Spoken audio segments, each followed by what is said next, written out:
اچھا بھائی میرا نام ساجد ہے اور میں 2016 تک بالکل صحیح تھا. اس کے بعد میرے جوڑ میں درد آیا, مجھے ہسپتالوں میں گھمایا اور علاج نہیں ہوا. مجھے بیماری کی وجہ نہیں سمجھ رہی تھی. اس کے بعد مولانا کے پاس گئے, انہوں نے کہا کسی نے مجھ پر کچھ کیا ہے. پھر بھی میں ٹھیک نہیں ہوا. جگہ جگہ علاج کرا چکا تھا. یعنی کسی نے کچھ گھٹنے پہ کیا ہے ڈائریکٹ جا کے. جس نے کسی نے کچھ کرنا ہوتا ہے تو پھیپھڑوں پہ کرتا نا وہ. تو یہ ان عاملوں کے پاس یہی ہے, جب بھی آپ جاؤ گے بولیں گے کسی نے کچھ کیا ہے. اچھا بھائی میرے والد کا 2020 میں انتقال ہوا, ہم گھر کے 4 عمارت ہیں, کہتے ہیں ہم مشورہ دیں کیا کریں. بھائی میں تو گھٹنے کا ایک ایکسپرٹ نہیں ہوں, دل سے دعا کرتا ہوں اللہ آپ کو اس بیماری سے شفا عطا فرمائے. دیکھو ایک بات آپ سب سے کہتا ہوں, میں اکثر مذہبی اسپیچ میں صحت کا ٹاپک لے آتا ہوں. لوگ پھر کہتے ہیں آپ کا مذہبی چینل ہے اور مذہبی باتوں میں یہ صحت کی ٹپس کیوں شروع کر دیتے ہیں. صحت سے بڑی دنیا میں کوئی نعمت ہے نہیں, صحت سے بڑی کوئی نعمت نہیں ہے.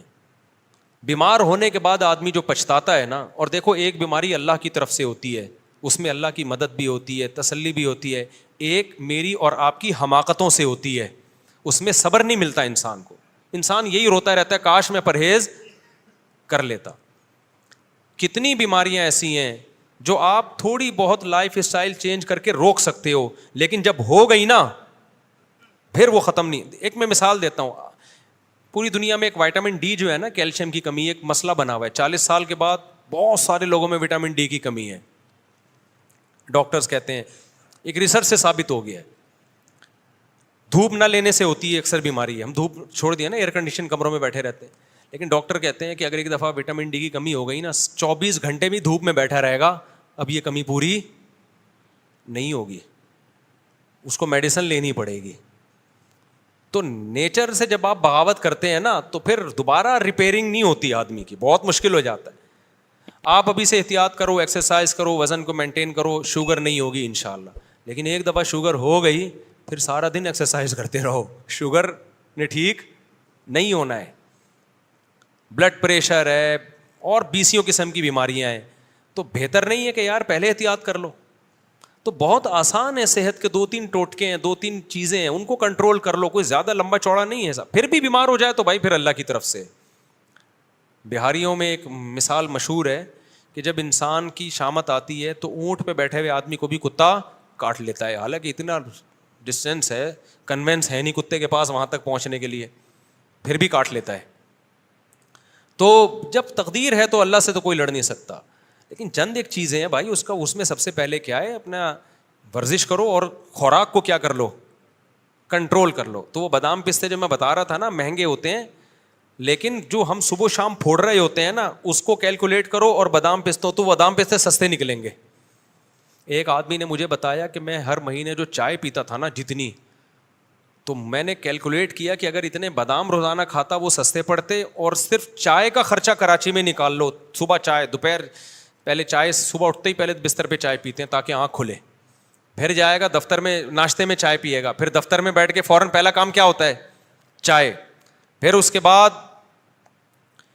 پھر چائے کھانے کے بعد, دوپہر کھانے کے بعد بھی چائے پی رہے ہوتے ہیں, پھر گھر میں آتے ہی چائے, پھر اس کے بعد پھر شام کو بھی. کراچی کے ہوٹل دیکھو سارے چائے سے کیا ہیں, چھٹے لگا رہے ہوں گے بیٹھ کے نا, ایسے آواز بھی آ رہی ہوگی, گپ شپ چل رہی ہوگی. تو سارا دن چائے کا خرچہ کیلکولیٹ کرو اور بادام کا, تو یہ چائے کا خرچہ, اور یہ چائے پی پی کے ہو کیا رہا ہے, پیشاب بن بن کے جو منرلز بنے بھی تھے نا 2-4 بادام کھا کے, وہ بھی سارے پیشاب میں نکل گئے. کیونکہ کیفین تو آئرن وائرن نکال دیتی ہے باڈی, جزو بدن نہیں بننے دیتی. یا تو کوئی بڑی خوراک کھا رہا ہوتا وہ بھی چائے نکال دیتی ہے, کافی اور چائے کھا کچھ نہیں رہا ہے, اور گٹکے. اور ابھی گٹکے پہ یاد آیا, آپ بھی مجھے لگ رہا ہے گٹکا کھاتے ہو. میرے ایک دوست کی تصویر, ہمارے ایک ریلیٹیو کی تصویر, ہمارے سسرالی رشتے دار ہیں, جوان لڑکا, گٹکے کی وجہ سے منہ کا کینسر ہوا اس کو. 4 مہینے تبلیغ میں لگے ہوئے تھے, اتنی خوبصورت داڑھی تھی ان کی, گٹکے نہیں چھوٹے. کینسر ہوا, داڑھی کٹ گئی, یہاں سے آپریشن ہوا. آج میں نے اس بیچارے کی تصویر دیکھی ہے, اللہ اس کو صحت دے, 2-3 دفعہ کینسر, پورا جبڑا ہی نکال دیا. تو چھوڑ دو یار گٹکا, کیا مصیبت میں اپنے آپ کو ڈالا ہوا ہے. کتنے, مجھے 3 دوست اپنے یاد ہیں, 3 جو گٹکا کھاتے تھے, جن میں 2 کی ڈیتھ ہو چکی ہے, ایک کا یہ حال ہے جو میں نے آپ کو بھی بتایا. سگریٹ کینسر کر رہی ہے, گٹکے منہ کا کینسر کر رہے ہیں, کھایا جائے گا. اور یہ جو ہمارے یہاں گٹکے مل رہے ہیں یہ غلاظت کے ڈھیر ہیں. یہ اگر امریکہ کا میڈ ان گٹکا امریکہ کا ہوتا نا, ہوتا وہ بھی غلط, کم از کم اس میں مینگنیاں نہ ڈالتے. اس کا تو پتہ نہیں گوبر ڈال رہے ہیں, مینگنی ڈال رہے ہیں, خون ڈال رہے ہیں, کیا ڈال رہے ہیں. وہ ٹیسٹ کو گین کرنا ہے بس, کچھ بھی ڈالا جا سکتا ہے. تمہارا کیا خیال ہے گٹکا کمپنی جو ہے وہ تمہاری صحت کے لیے گٹکے بنا رہی ہے؟ وہ تو کاروبار کے لیے بنا رہی ہے. تو بہت گند آ رہا ہے اس میں, چھوڑ دو اس کو. وہ میں نے ایک بات کی تھی, یہ میں جلی ملوں کہتے ہیں اگر پورے مولوی بن جاؤ گے تو ترقی کیسے کرو گے, تو تم تو اسی میں لگے رہو گے, فلانا میرے میں نظر کی بات کرنی ہے. یہ بہت زیادہ لبرل لوگوں کی طرف سے سوال ہوتا ہے کہ ہم اگر مکمل مذہبی بن گئے تو ہم سائنسی ترقی نہیں کر سکتے. یہ بالکل غلط ہے. سائنسی ترقی اور زیادہ بڑھ جائے گی, کیونکہ عیاشیوں میں جو ٹائم لگنا تھا وہ ان تمیز کے کاموں میں لگ جائے گا. باقی یہ کہ تم یہی دیکھتے رہو گے نامحرم ہے, تو کون کہہ رہا ہے بھائی کوئی نامحرم ہے تو آپ اپنا پڑھائی میں ٹائم رکھو. ہم یہ کہہ رہے ہیں پڑھائی کو فوکس کرو, نامحرم کو مت دیکھو. تو جو ٹائم محرم کو دیکھنے میں لگتا ہے وہ ٹائم کس میں لگے گا؟ کتاب میں. تو ترقی کم ہوگی یا زیادہ ہوگی؟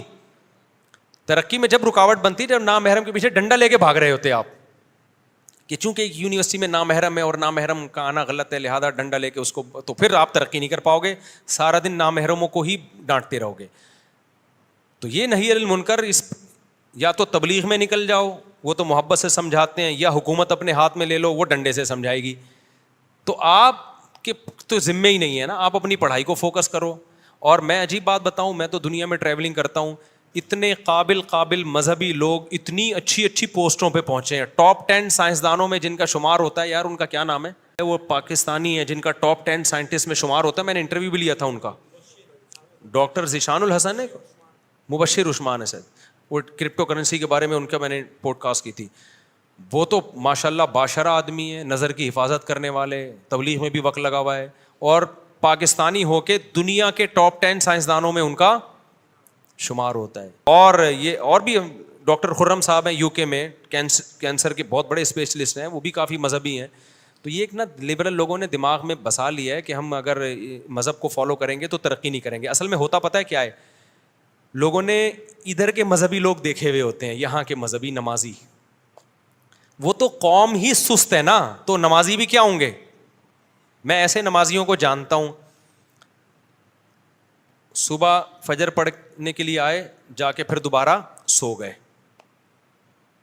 پھر ظہر میں اٹھ کے ظہر پڑھی, رمضان میں دیکھو نا ٹھیک ہے, سارا دن سوتے رہے, نماز بھی پڑھ رہے ہیں, وہ داڑھی بھی ہے ان کی. لوگ کہتے ہیں یار یہ دیکھو یہ کیا ترقی کرے گا. بھائی اس آدمی کو نا انہی جیسے آدمیوں سے کمپیئر کرو. اس گھر میں دوسرا بھائی جو نمازی نہیں ہے وہ فجر میں بھی نہیں اٹھے گا, وہ اس سے بھی بڑا سست ہوگا. یہ کم از کم اتنا چست ہے کہ فجر میں اٹھ گیا. تو جب بھی کمپیئر کیا جاتا ہے ایک قوم کے لوگوں کو دوسرے قوم کے لوگوں سے کمپیئر کیا جاتا ہے.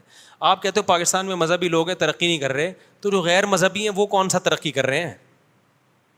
مذہبی شاید تھوڑا بہت, میرے بھانجے مذہبی ہیں, ابھی این ڈی یونیورسٹی میں سول انجینئر بن گیا, فوراً جاب بھی مل گئی اس کو اچھی, بڑے ماشاء اللہ فٹ فاٹ ہے, بڑی زبردست استعداد ہے اس کی. وہ تو 100% مذہبی ہے الحمد للہ, نماز پڑھتا ہے, بچپن سے ہماری کسٹڈی میں پلا بڑھا ہے.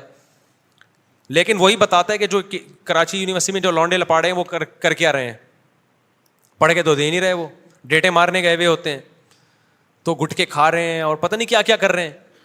تو آپ جب کسی قوم کو کمپیئر کرتے ہو اسی قوم کے افراد کے ساتھ کمپیئر کرو, گوروں کے ساتھ کمپیئر نہ کرو. یہاں کے مذہبی لوگوں کو یہیں کے لوگوں کے ساتھ کمپیئر کرو گے تو پتہ چلے گا کہ صحیح کون ہے اور غلطی. تو پوری قوم ہی سست ہے. ہماری قوم وہ قوم ہے جو صبح اٹھ کے سب سے پہلے پتہ ہے کیا کرتی ہے, آرام کرتی ہے صبح اٹھ کے سب سے پہلے, کیونکہ سو کے بہت زیادہ تھک گئے ہوتے ہیں, اتنے سست. الحمد للہ پوری قوم ہی ہے نا. دفتروں میں جاؤ, گورنمنٹ کے اداروں میں جاؤ, ہمیں تو صبح اٹھنے کی عادت تھی نا, مدرسے میں صبح سے کلاسیں شروع ہو جاتی تھی 6:45 6:30 بجے سے. تو میں مدرسے سے جمعرات کو گھر آتا, جمعے کو چلا جاتا, مجھے تو پتہ ہی نہیں تھا مارکیٹ میں ہو کیا رہا ہے. ایک دن میں گیا 12 بجے مارکیٹ, مجھے کچھ کام پڑ گیا, میں نے کہا ارے یار 12 بجے جاتا ہوں تو مارکیٹ کھل گئی ہوگی اور پھر ایسا نہ ہو رش زیادہ ہو جائے. ایسے لگ رہا تھا رات کے 4 بجے آ گیا ہوں میں یہاں حیدری مارکیٹ, ایک شاپ کوئی ٹھیلے والا بھی نہیں تھا. میں نے کہا یہ 12 بجے, کیونکہ ہم تو پڑھائی سے فارغ ہو چکے تھے, تو 12 بجے کھانا کھا کے قیلولہ کر رہے ہوتے تھے ہم لوگ, تو ہماری تو ساری ایکٹیویٹیز 12 بجے ختم ہو جاتی تھی. ایک دکان بھی نہیں. میں نے کہا یار یہ کیا ہے؟ انہوں نے کہا باپ کراچی ہے بھائی, 12 بجے کو پاگل ہوگا جو آ کے دکان کو 2 بجے. پھر ہمارے ایک دوست سے موبائل کا کام تھا, میں نے فون کیا دوپہر 2 بجے, کہہ رہے میں بس ناشتہ کر کے پہنچا. مفتی صاحب بس آپ انتظار کریں. میں نے کہا 2 بجے ناشتہ, تو وہ تو کوئی دیندار نہیں ہے کوئی زیادہ. تو یہاں تو آوے کا آوا ہی کیا ہے, بگڑا ہوا ہے بھائی. یہاں کی مثال ایسے, ہمارے حضرت ایک واقعہ سناتے تھے. ایک سست آدمی لیٹا ہوا تھا, 2 سست آدمی لیٹے ہوئے تھے جنگل میں نا. تو ایک سست کے نا بیر آ کے گر گیا سینے پہ. تو ایک گھڑ سوار گزر رہا تھا, تو اس سست نے نا جس کے سینے پہ بیر تھا اس گھوڑا سوار کو آواز ماری, بھائی صاحب ذرا آنا ادھر. وہ گھوڑ سوار اتنا تگڑا تگڑ دوڑتا ہوا جا رہا ہے, آواز سن کے آیا, پتہ نہیں کیا کام ہوگا. آ کے بولا کیا ہے؟ کہہ رہا یار یہ بیر اٹھا کے میرے منہ میں ڈال دے. کہ بھائی یہ بیر اٹھا کے میرے منہ میں ڈال دے.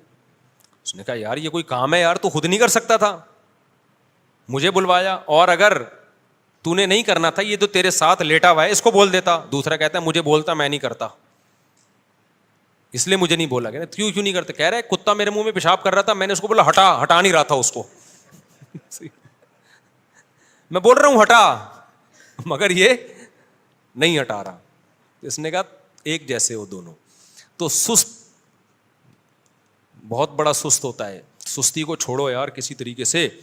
تو اس لیے دین کبھی بھی رکاوٹ نہیں ہے. بڑے بڑے دیندار لوگ بہت آگے گئے ہیں, اور سائنس کی تو بنیاد ہی مذہب نے رکھی ہے, اسلام نے رکھی ہے. بار بار میں گورے کا قول پیش کرتا ہوں نا, گورے نے اعتراف کیا ہے کہ اگر مسلمان سائنسدان نہ ہوتے تو آج ہم جس ترقی پر ہیں, آج سے 500 سال کے بعد ہم یہاں ہوتے. مسلمان سائنسدانوں نے 500 سال کا فاصلہ ہمارا کم کر دیا ہے. ابھی تک سائنسی بہت سی اصطلاحات مسلمانوں کی استعمال ہو رہی ہیں گوروں کے یہاں. بہت سی سائنسی اصطلاحات ہوئے ہیں جو گوروں کے ابھی بھی تھوڑا سا پروناؤنسیشن چینج ہوا ہے, لیکن وہی ٹرمز استعمال ہوتی چلی آ رہی ہیں. ہوائی جہاز کا نقشہ مسلمان سائنسدان بنا چکے تھے, مفتی رشید احمد صاحب نے اصل فتاوی میں اس کا حوالہ دیا ہے. لیکن خلافتیں ختم ہو گئیں, حکومتیں ختم ہو گئیں. جب ختم ہو گئیں تو غلام بن گئے. اب آپ جو بھی کرو گے, اب اگر آپ ایسے سائنسدان پیدا ہو گئے کہ آپ کو راکٹ بناؤ گے, تو آپ تھوڑی, وہ تو باہر ممالک آپ کو لے جائیں گے, وہ اپنی ورک شاپ میں آپ سے کام کروائیں گے, اور نام کس کا استعمال ہوگا؟ ان کا نام استعمال ہوگا. تو جب ہماری حکومتیں گئیں تو سب کچھ گیا ہمارا, ختم.